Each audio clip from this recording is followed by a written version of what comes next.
Hello master, ఏమండే madam గారు, సప్పమని చెప్పి ఈ రీల్ని కూడా స్వైప్ చేసేకండి. ఇవాళ నేను మీకు సూపర్ గా ఉండే వంకాయ ఎండు చేపల పులుసు కూరని చాలా తేలిగ్గా ఎలా చేయాలో చూపిస్తాను. రీల్ చివరి దాకా చూడండి. ఈ పులుసు కూరని అన్నంలో కలుపుకొని వంకాయ ఎండు చేప ముక్కలు నంచుకొని ఒక్కో ముద్ద తింటుంటే ఉంటుందండి.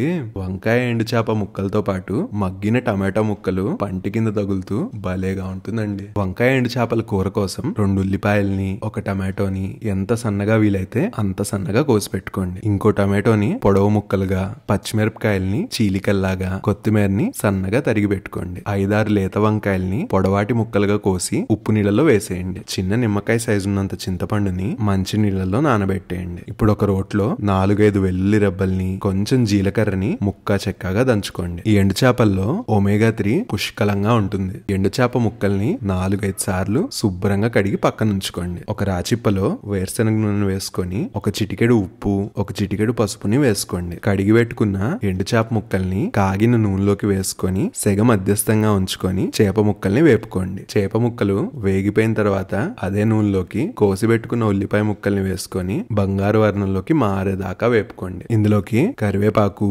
పచ్చిమిరపకాయ చీలికల్ని వేసుకొని అవి కొంచెం వేగాక సన్నగా తరిగి పెట్టుకున్న టమాటో ముక్కల్ని వేసేయండి. టమాటో ముక్కల్ని పూర్తిగా మగ్గనివ్వండి. ఇప్పుడు ఇందులోకి పొడుగ్గా కోసి పెట్టుకున్న వంకాయ టమాటో ముక్కల్ని వేసి కూర మొత్తం కలిసేలాగా ఒకసారి కలుపుకోండి. ఈ ముక్కల పైన నీళ్ల మూతను పెట్టి ముక్కల్ని ఒక 50% మగ్గనివ్వండి. కూరలోకి కొంచెం ఉప్పు, కారం, పసుపు, వేయించి పెట్టుకున్న ఎండు చేప ముక్కల్ని వేసుకొని కారం మాడిపోకుండా సన్నటి సెగ మీద కూరని ఒక 2 నిమిషాలు వేగనివ్వండి. ఇప్పుడు ఇందులోకి తీసి పెట్టుకున్న చింతపండు రసాన్ని వేసేయండి. కూర కొంచెం ఉడికాక దంచి పెట్టుకున్న వెల్లుల్లి జీలకర్ర ముద్దని రుచులన్నీ బ్యాలెన్స్ అవటం కోసం ఇష్టం ఉంటే కొంచెం బెల్లాన్ని వేసుకోండి. మీకు ఇష్టమైన కన్సిస్టెన్సీని బట్టి కూరని చిక్కటి పులుసులా గాని కూరలా గాని ఉడికించుకోండి. అంతే అండి. చివరిగా కూర మీద కొంచెం కొత్తిమీర జల్లుకొని గోరువెచ్చటి అన్నంలో ఈ వంకాయ ఎండు చేపల కూరని కలుపుకొని తినండి. చాలా అంటే చాలా బాగుంటుంది.